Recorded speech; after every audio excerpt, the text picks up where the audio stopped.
نحمده ونصلي على رسوله الكريم اما بعد فاعوذ بالله من الشيطان الرجيم بسم الله الرحمن الرحيم رب اشرح لي صدري ويسر لي امري واحلل عقدة من لساني يفقهوا قولي. اسوہ حسنہ. گزشتہ لیسن میں آپ نے ہجرت کے بارے میں پڑھا، کچھ عمل بھی کیا اس پر. اگر ہجرت کی روح کو آپ چند لفظوں میں بیان کرنا چاہیں تو وہ کیا ہے؟ اصطلاحی معنی تو ہجرت کا یہ ہے کہ اللہ کی خاطر اپنے دین کی حفاظت کے لیے جگہ کی تبدیلی، ایک جگہ سے دوسری جگہ جانا. پھر لفظی معنی ہے کسی چیز کو چھوڑ دینا. پھر ایک اور معنی بھی بیان کیا کہ مہاجر وہ ہے جو اللہ اور اس کے رسول صلی اللہ علیہ وسلم کی منع کردہ چیزوں کو چھوڑ دے. اس کے علاوہ بھی کسی معنی میں آپ اس کو لے سکتے ہیں، یا اس کی روح کو قربانی کس طرح ہجرت ہو گئی، یعنی ہجرت قربانی سکھاتی ہے. ٹھیک ہے، اچھا کیا ہجرت اس لیے کی جاتی ہے کہ اس چیز پر اب آپ کا کوئی حق نہیں تو اب آپ اس کو چھوڑ دیں؟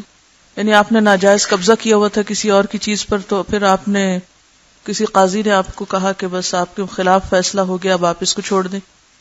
میرا سوال یہ ہے کہ اگر ہجرت کو چھوڑنے کے معنی میں لیا جائے تو کیا اس کا مطلب یہ ہے کہ ناجائز قبضہ اگر آپ کو چھوڑنا پڑے یا اپنی غلط روش چھوڑنا پڑے تو وہ بھی ہجرت ہی کہلائے گی؟ دیکھیے، ایک ہے ہجرت کا لفظی معنی چھوڑنا. اگر آپ ڈکشنری اٹھا کے دیکھیں، حجر جس کو عام طور پر اردو میں کیا پڑھا جاتا ہے، ہجر کی داستانیں. ہجر کس کو کہتے ہیں؟ اردو شاعری میں ہجر کا کیا معنی ہے؟ محبوب چیز کو چھوڑنے کے معنوں میں. تو حجرہ کا معنی ہی ہوتا ہے چھوڑنا. وَهْجُرْهُمْ حَجْرًا جَمِيلًا، قرآن پاک میں جو لفظ استعمال ہوا ہے یہ کس معنی میں ہوا ہے؟ چھوڑنے کے معنی میں، لفظی معنی میں ہوا ہے. اور ایک ہوتا ہے اصطلاحی معنی. اصطلاحی معنی کیا ہے؟ اپنے دین ایمان کی حفاظت کے لیے ایک جگہ کو چھوڑ کے دوسری جگہ نقل مکانی کر جانا، جیسے مکہ سے مسلمان مدینہ ہجرت کر کے آئے. اور ایک ہے عام روزمرہ زندگی میں کبھی اپنا حق چھوڑ دینا، کبھی اپنا غصہ چھوڑ دینا، کبھی اپنی کوئی پسندیدہ چیز چھوڑ دینا. تو اس کو کیا کہیں گے آپ؟ گناہوں کو چھوڑ کر نیکیوں کی طرف آنا، پھر بہتر سے بہترین کی طرف آنا. یعنی ہجرت کا ایک تو لفظی معنی ہے، ایک اصطلاحی معنی ہے، اور ایک عام روزمرہ زندگی میں ہم بہت سی چیزوں سے جدائی اختیار کرتے ہیں. ٹھیک ہے، یہ بھی وہ جو ہجرت کا بڑا سبق ہے، یا جو آپ صلی اللہ علیہ وسلم کی ہجرت ہے، اس سے ہمیں یہ بھی سبق ملتا ہے کہ ایک طرف گناہوں کو چھوڑ دینا اور ایک طرف اللہ کی خاطر اپنی پسندیدہ چیز کو چھوڑ دینا. جیسے لن تنالوا البر حتی تنفقوا مما تحبون، یہ بھی تو چھوڑنا نا. بعض اوقات کسی سے جو ناراضگی ہو گئی اس کو چھوڑ دینا، بحث مباحثہ چھوڑ دینا. وہ حدیث میں آتا ہے نا کہ ایک شخص حق پر ہوتے ہوئے اگر بحث مباحثہ چھوڑ دیتا ہے تو جنت کے وسط میں گھر بنانے کی خوشخبری دی گئی ہے اس کو. تو چھوڑنا کئی معنی میں ہو سکتا ہے. تو ہجرت کے اس لیسن سے یا ہجرت کے اس چیپٹر سے ہمیں کیا سبق لینا چاہیے؟ صرف یہی کہ اگر کسی وقت ہمیں اپنا شہر یا ملک چھوڑنا پڑے تو ہم چھوڑ دیں، بس. یہ کیا ہوگا؟ ایک محدود معنی ہوگا کہ اللہ کی زمین پر میں اطاعت نہیں کر سکتی لہٰذا اس کو چھوڑ کے میں کسی اور زمین پہ جاتی ہوں. صرف یہی معنی نہیں ہے اس کا، یا صرف اس کو ایک خاص کانٹیکسٹ میں ہی نہیں لیا جائے گا. ہجرت کی روح کیا ہے؟ ہجرت کی علت کیا ہے؟ سبب کیا ہے؟ جگہ چھوڑنے کے پیچھے بھی کیا اصل مقصود کیا ہے؟ اللہ کی رضا پانا، اللہ کی اطاعت کرنا، اللہ کا قرب حاصل کرنا. تو کسی بھی چیز کو جب آپ چھوڑتے ہیں، کسی بھی چیز سے جدا ہوتے ہیں، چاہے وہ پسندیدہ چیز ہے یا ناپسندیدہ چیز ہے، اگر اس کے پیچھے آپ کی غرض یہ ہے کہ آپ اللہ کو راضی کریں تو وہ سب پسندیدہ چیزوں میں شمار ہو جائے گا. یعنی صرف گناہوں کو چھوڑنا ہی نیکی نہیں، بلکہ بعض اوقات کسی اعلی مقصد کے لیے، کسی تربیت کے لیے، کسی ٹریننگ کے لیے اپنی پسندیدہ چیز کو جو مباح بھی ہے، جائز بھی ہے، حلال بھی ہے، اس کو چھوڑنا بھی کیا ہے؟ وہ بھی ہجرت کا ثواب دیتا ہے، اگرچہ وہ پھر ثواب کا درجہ ہر ایک کی قربانی کے مطابق ہے. ایسے دوستوں کو چھوڑنا. اچھا یہ نہیں ہونا چاہیے کہ ہم پہلے ہی درجے پر فوراً چھوڑ دیں لوگوں کو, پہلے سمجھائیں اور جب دیکھیں کہ بات نہیں بنتی, میں اس کو نہیں سکھا پا رہی, یہ تو الٹا مجھ پر انفلوئنس کر دے گا, تو پھر اس جگہ یا اس دوست یا اس شخص کو چھوڑنا جو ہے اس میں بھی اجر ہو جاتا ہے. رواجی مسلمان یا رسم و رواج چھوڑنا یا ایک تقلیدی ذہن چھوڑنا, یعنی عزیمت کی راہ اختیار کرنا. ایک ہے فتویٰ کی راہ اور ایک ہوتا ہے ایک تقویٰ کی راہ اختیار کرنا. یعنی رخصت موجود ہے لیکن اس کے باوجود انسان رخصت سے فائدہ اٹھانے کی بجائے ایک درجہ آگے بڑھ کر وہ چیز قبول کر لے کہ جو اس کو اعلیٰ درجات کی طرف لے جاتی ہے. کوئی بھی ایسی چیز جو ہم سمجھتے ہیں کہ آخرت میں ہمارے لیے نقصان دہ ہے, بعض اوقات وہ جائز بھی ہو سکتی ہے, لیکن ہم دیکھتے ہیں کہ اس جائز چیز سے بھی ہمارا ایمان, عبادت, تقوی, مباح چیزوں میں بھی اس کثرت سے پڑ جانا کہ جس سے انسان کے فرائض پر اثر پڑنے لگے, ان چیزوں کو بھی چھوڑنا ضروری ہے. تو اس کو صرف ایک لمیٹڈ معنی میں نہ لیجئے. ٹھیک ہے, یہ بتائیے کہ ہجرت میں جو ابھی میں نے کہا نا کہ سبب یا بنیادی وہ علت یا روح یا وہ کیا ہے, اگر آپ ہجرت کو برابر کر لیں ایک لفظ کے, اور وہ ہے تبدیلی, چینج, قربانی, تو بہت سی چیزوں میں آپ اللہ کی خاطر صبر کرتے ہوئے اجر پانے کے لیے کسی بھی چیز کو چھوڑنے میں آپ کو پر مشکل نہیں ہوگی. ٹھیک ہے, اب یہ جو میں نے لفظ بولا نا, ایک آلٹرنیٹ لفظ بولا ہجرت کے لیے, اور وہ کیا ہے؟ تبدیلی, چینج. چینج کو ایکسپٹ کر لینا. ایک ہجرت ہے مکہ سے مدینہ جانا, ٹھیک ہے, وہ تو اعلیٰ درجے کی ہجرت ہے نا, اعلیٰ ترین درجے میں, جس میں مال بھی, اولاد بھی, وطن بھی, رشتے, ہر چیز چھوڑنی پڑ رہی ہے ایک مقصد کی خاطر. لیکن ہر وقت انسان کو ایسی ہجرت نہ اس کا موقع ملتا اور نہ اس کی ضرورت ہوتی ہے. لیکن اس سے کم تر درجے کی بہت سی ہجرتیں جو ہیں وہ ہمیں ہر لمحہ کرنی پڑ رہی ہوتی ہیں. ٹھیک ہے, مگر بہت سارے لوگ نیکی کے مواقع صرف اس لیے ضائع کر دیتے ہیں کہ وہ تبدیلی کے عادی نہیں ہوتے, وہ ریجڈ ہوتے ہیں. دین کے کام میں اللہ کی اطاعت میں حسن نہیں پیدا ہوتا, خوبصورتی پیدا نہیں ہوتی جب تک آپ تبدیلی کو ایکسپٹ کرنے والے نہ ہوں. آج مسلمان کیوں پیچھے رہ گئے؟ کیا وجہ ہے؟ سوچئے. ریجڈیٹی, تبدیلی کو ایکسپٹ نہیں کر پا رہے.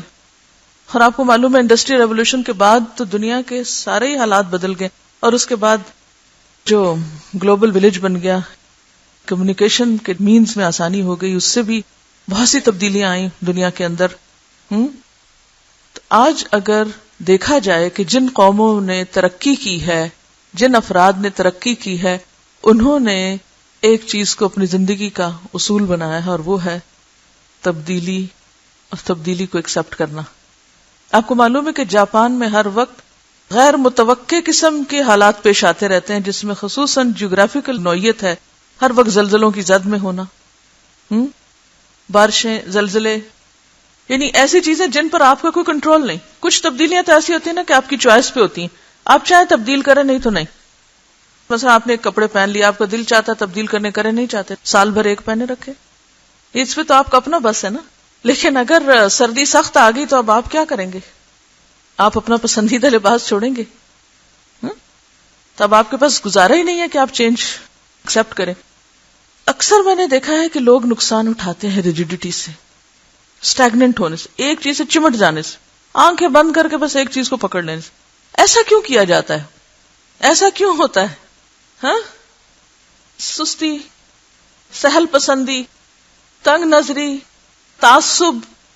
ڈرتے ہیں ہم تبدیلی سے, کوئی محنت نہیں کرنا چاہتے, مشکل میں نہیں خود کو ڈالنا چاہتے, مزاج پہ گراں گزرتی ہے, قربانی نہیں کرنا چاہتے.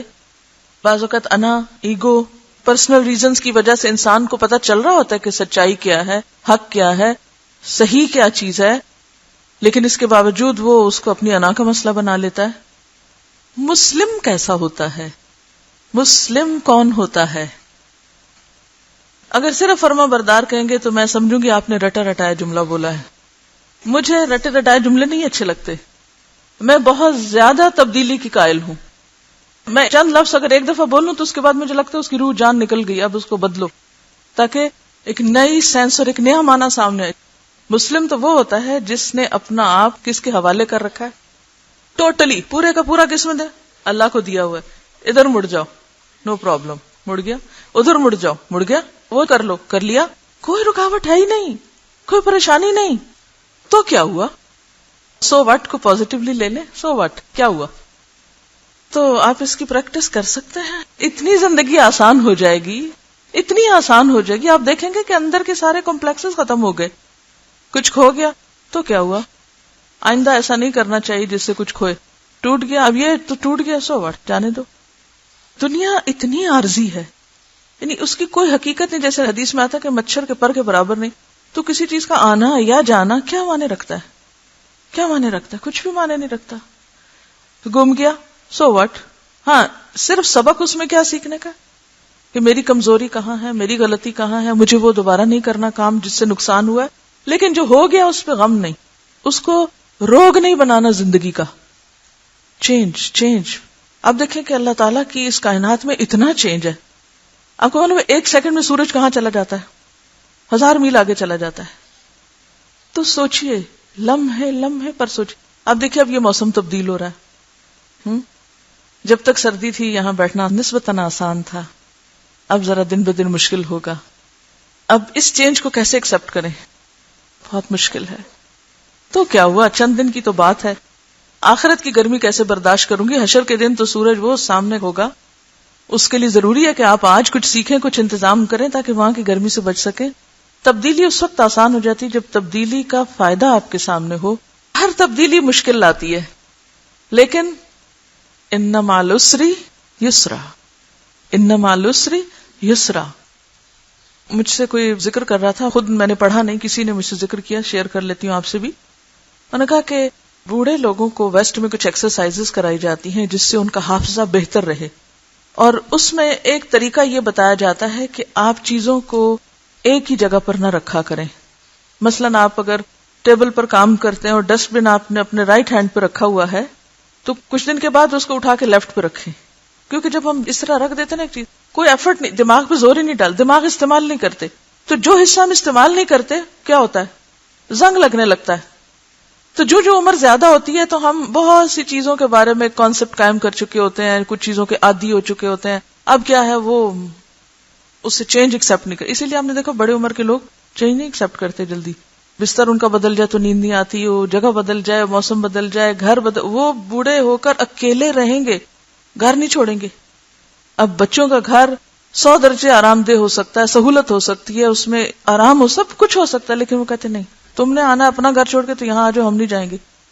مشکل ہوتا ہے عام طور پر. اس کی وجہ سے کیسی کیسی پریشانیاں بچوں کو اٹھانی پڑتی ہیں بعض اوقات, کہ ہر ہفتے ٹریول کر کے جا رہے ہیں, بیمار ہیں تو پریشان ہیں, کچھ ہے تو پریشان ہے, لیکن وہ اپنی جگہ نہیں چھوڑتے, وہ ایکسپٹ نہیں کرتے.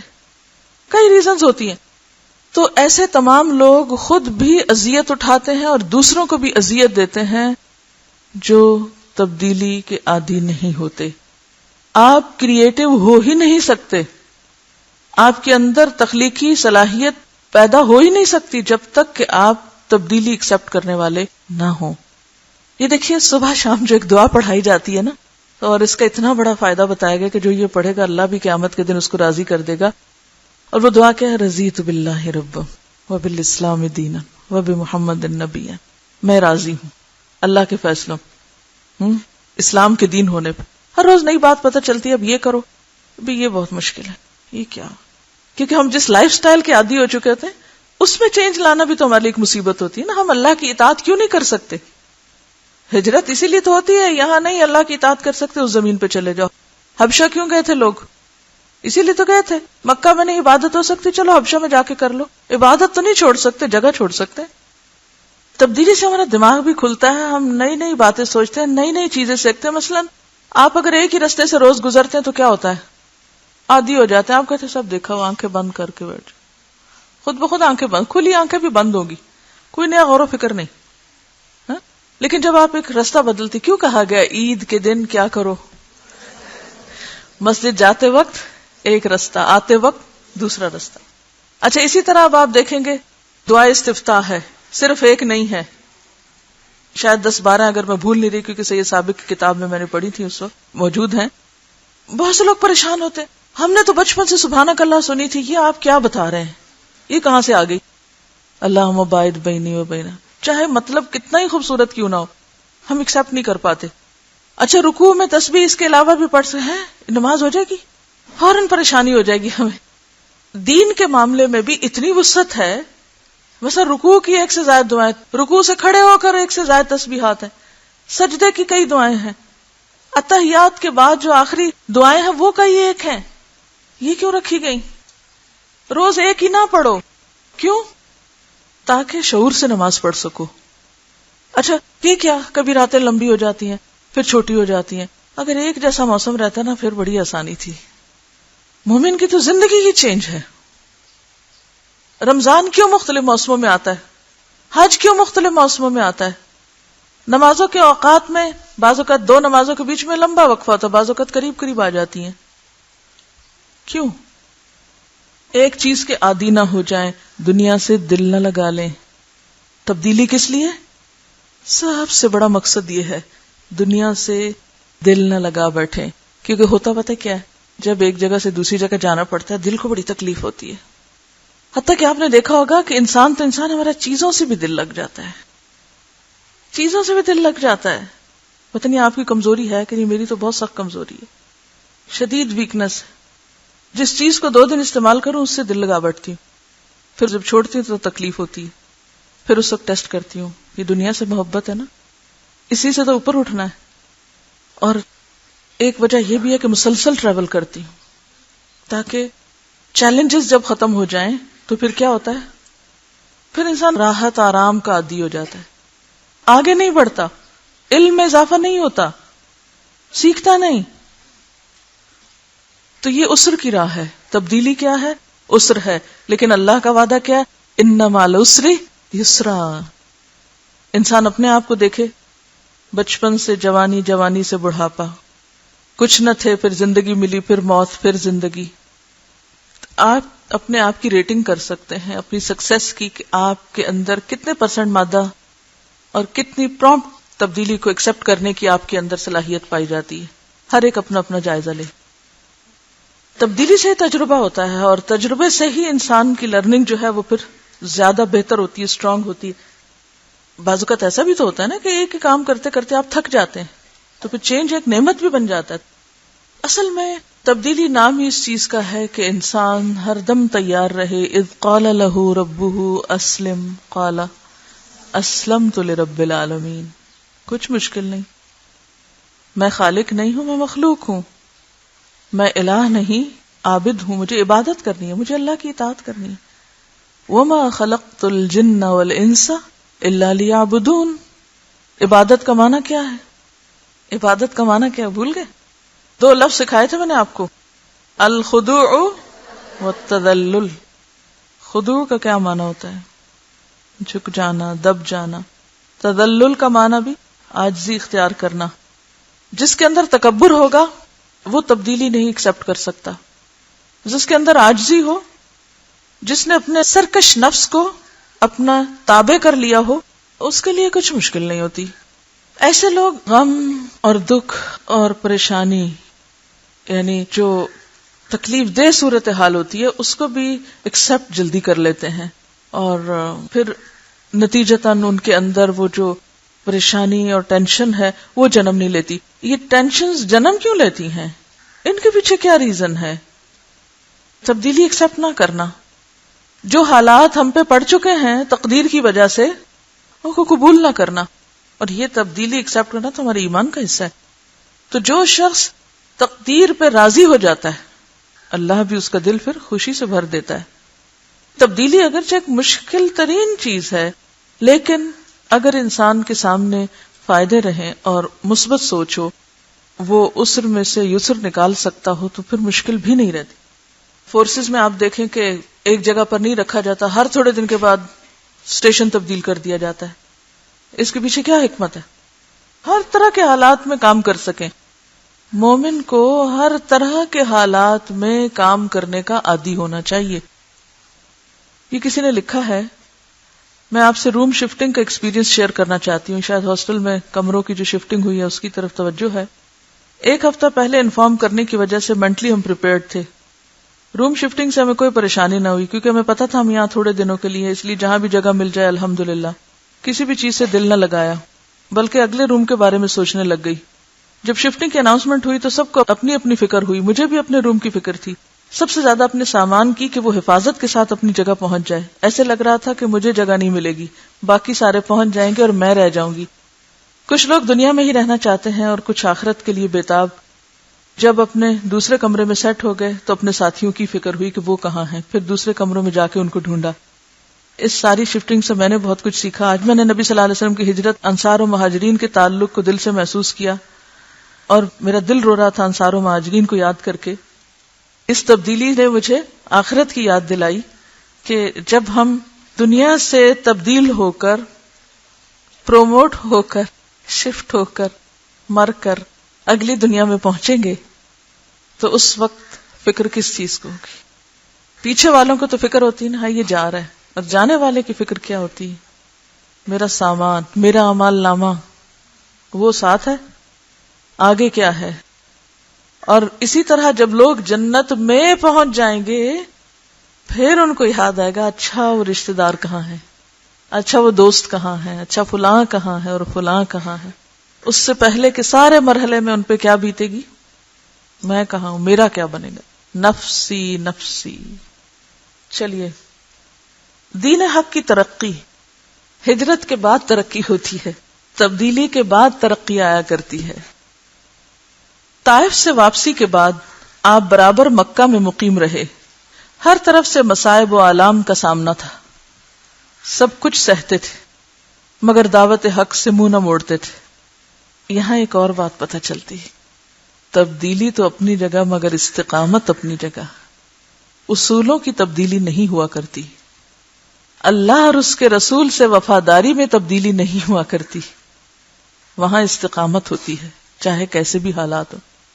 آپ جگہ تو بدل سکتے ہیں لیکن اپنے مشن اور اپنے مقصد اور اپنی وفاداریوں کو تبدیل نہیں کر سکتے. کچھ لوگوں کو جب تبدیلی کے لیے کہا جاتا ہے تو وہ فوراً ساتھ کیا تبدیل کرنے لگتے ہیں؟ وفاداریاں بھی. آپ کا دستور تھا کہ ہر موسم حج میں قبائل کے پاس فردن فردن جاتے، انڈیویجول میٹنگ، ایک ایک گروپ کے ساتھ دعوت دیتے اور فرماتے کون ہے جو میری حمایت کرے اور جنت لے تاکہ میں خدا کا پیغام مخلوق تک پہنچا سکوں. مقصد کیا تھا؟ کون ہے جو میرا ساتھ دے کہ میں خدا کا پیغام مخلوق تک پہنچا سکوں. کوئی ذاتی غرض یا مفاد یا کوئی ذاتی تعلق قائم کرنا نہیں تھا لوگوں سے کہ کسی کاروبار یا آمدنی میں اضافے کا کوئی طریقہ سوچا جائے. دنیا میں عموماً تعلقات کس لیے بنائے جاتے ہیں؟ عموماً دوستیاں کس بنیاد پہ کی جاتی ہیں؟ کہ ہم اپنی دنیا کے مفادات میں اضافے کے لیے کوئی نئی راہ نکالیں. اسی لیے فرمایا نا کہ جس کی ہجرت اللہ کے لیے ہو وہ تو ہجرت اللہ کے لیے، لیکن جس کی ہجرت دنیا کے کسی فائدے کے لیے، کسی کاروبار کے لیے، کسی عورت سے شادی کرنے کے لیے، تو پھر وہ جس مقصد کے لیے ہجرت کرے گا وہی اس کی شمار ہوگی، اسی مقصد پر مبنی اس کو اجر ملے گا. تو اسی طرح جب ہم کسی سے کوئی تعلق بناتے ہیں، کسی کے قریب ہوتے ہیں، کسی میں دلچسپی لیتے ہیں، تو ہمیں پھر سوچنا چاہیے اس کے پیچھے کیا غرض ہے، اور جو غرض صرف اللہ کے لیے ہوگی اسی کی دوستی اس کے لیے آخرت میں بہت بڑے اجر و ثواب کا ذریعہ بنے گی کہ عرش الہی کا سایہ اس کو نصیب ہوگا. اور اگر دنیا کے حقیر فائدوں کے لیے کسی کے قریب ہو رہے ہیں، یہ تو بہت ہی گھٹیا سوچ ہے، اور بہت ہی حقیر فائدے کے لیے آپ نے اپنے اعلیٰ ترین جذبات کو قربان کیا. مگر کوئی شنوا نہ ہوتا. شنوا کا مطلب کیا؟ سننے والا. آپ صلی اللہ علیہ وسلم کیا اکیلے کافی نہیں تھے سب کو پیغام دینے کے لیے؟ آپ خود دے ہی رہے تھے نا، ایک ایک قبیلے کے پاس جا رہے تھے، ایک ایک جگہ جاتے، کافی نہیں تھا؟ ٹیم ورک اور لوگوں کو اس ذمہ داری میں شریک کیا جا رہا تھا. لیکن جب اللہ تعالیٰ کو منظور ہوا کہ اپنے دین کو غلبہ دے، اپنا وعدہ پورا کرے، اپنے نبی صلی اللہ علیہ وسلم کی مدد کرے، اپنا بول بالا کرے اور اپنے دشمنوں سے انتقام لے، تو اس کے لیے ایک غیر متوقع سامان کر دیا. ایک موسم حج میں آپ مدینہ والوں کے پڑاؤ پر تشریف لے گئے. پڑاؤ کا کیا مطلب ہوتا ہے؟ یعنی جہاں وہ پڑے ہوئے تھے، یعنی ان کے علاقے میں. وہ 6 آدمی تھے، بعض کے نزدیک 8 تھے. عقبہ منا کے پاس بیٹھے سر منڈا رہے تھے. سرور عالم صلی اللہ علیہ وسلم بھی قریب بیٹھ گئے. ذرا امیجن کریں تخیل میں لائیں کہ جب بہت سارے لوگ حج پر ہوتے ہیں، کوئی کسی سے مل رہا ہے، کوئی کسی کے پاس جا رہا ہے، آپ لوگوں کو دیکھ رہے ہیں اور کچھ لوگ بیٹھ کے اپنے حجامت کرا رہے ہیں، آپ ان کے پاس جا کے بیٹھ جاتے ہیں. کس مقصد کے لیے؟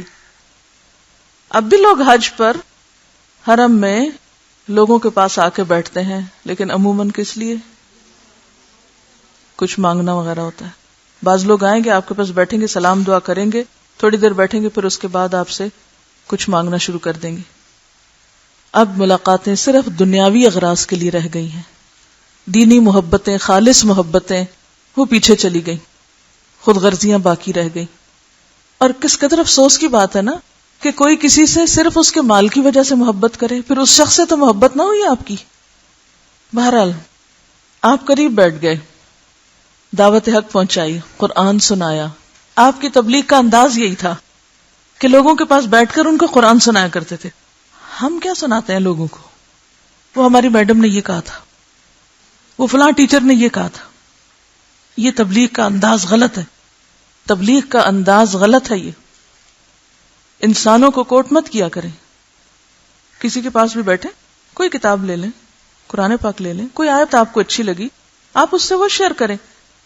کیونکہ جب آپ کسی انسان کو کوٹ کریں گے تو دوسرے فوراً یا حسد کا شکار ہوں گے، یا پھر وہ کوئی رقابت، کوئی اور وجہ، کیونکہ برابر کے ہیں نا انسان تو. لیکن جب انسانوں سے اٹھ کر اللہ کی بات ہوگی تو لوگوں کے لیے بھی اس کو ایکسپٹ کرنا آسان ہوگا. اور ویسے بھی ہم سب کا مقصد کیا ہے؟ انسانوں کو انسانوں کی طرف نہیں بلانا، اللہ کی طرف بلانا ہے، اللہ سے جوڑنا ہے.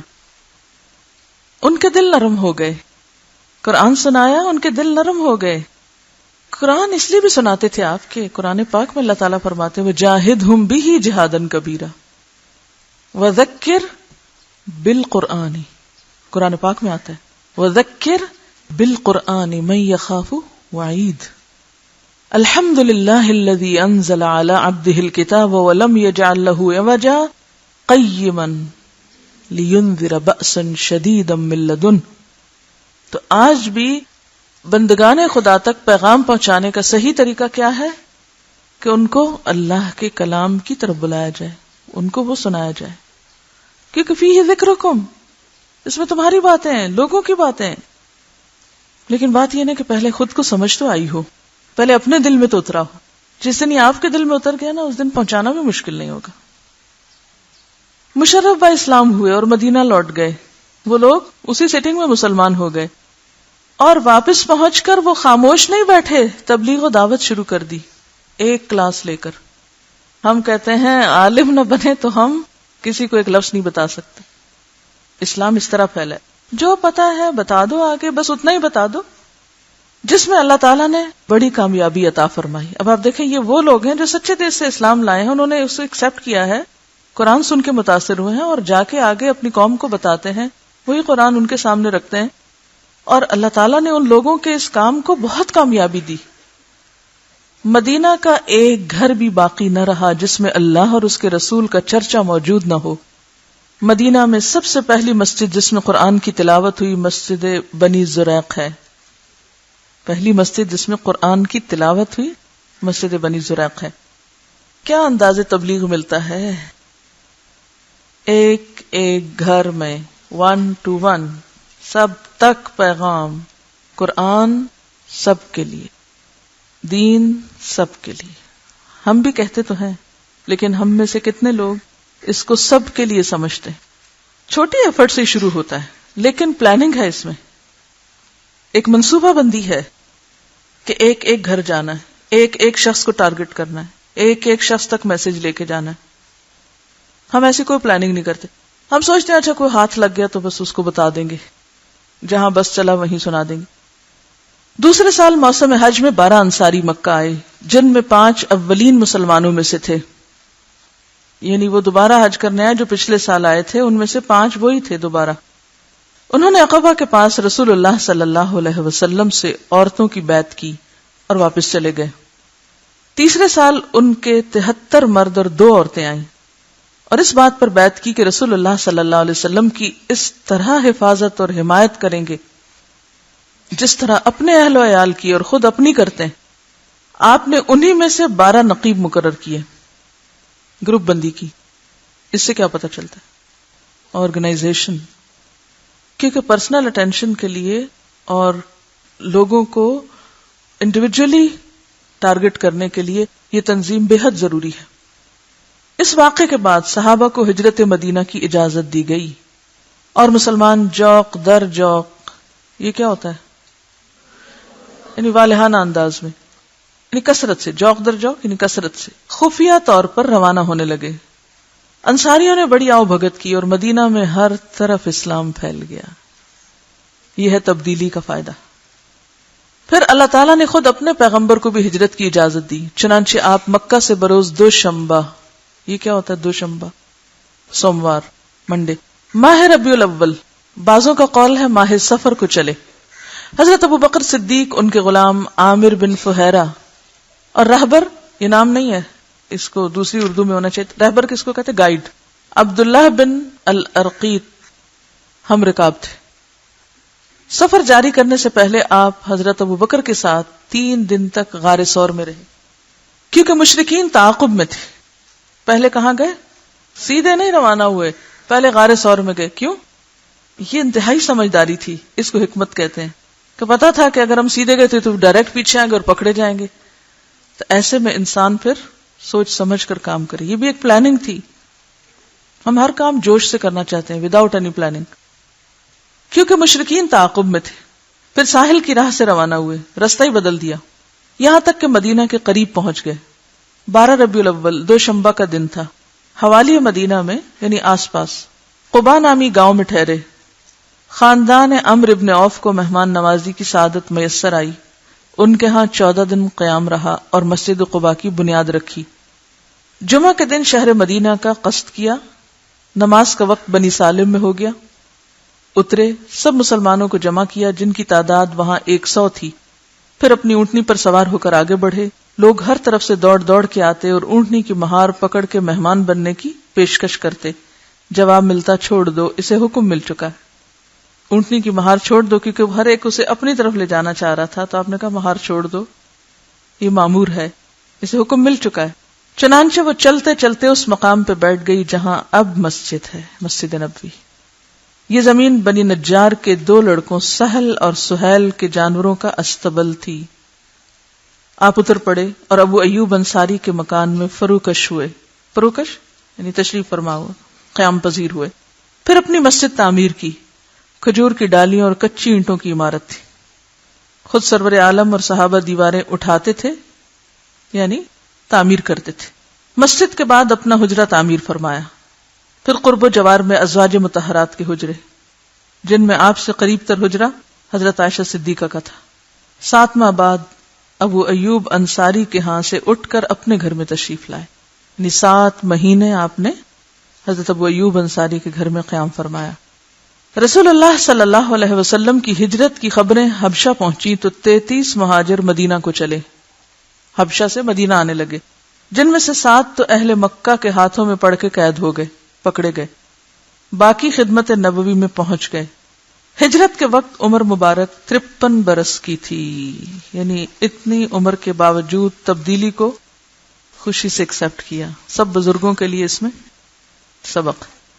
چلیے کوئی اور بات سیکھی ہو آپ نے اس سے، سن کے غور کیا کیجیے. اس دن میں نے آپ کو بتایا تھا نا کہ مسجد نبوی میں چراغ 9 ہجری میں جلا تھا، اور اس سے پہلے تو حضرت عائشہ فرماتی اگر تیل ہوتا تو ہم خود پی جاتے. کیا حضرت عثمان رضی اللہ تعالیٰ عنہ، جن کو اللہ نے اتنا مال دیا تھا کہ انہوں نے ایک اتنا مہنگا کنواں خرید کے مسلمانوں کے لیے وقف کیا تھا پینے کے پانی کو، تو انہوں نے چراغ کیوں نہیں جلوا دیا؟ کوئی آپ میں سے تبصرہ فرمائے گا؟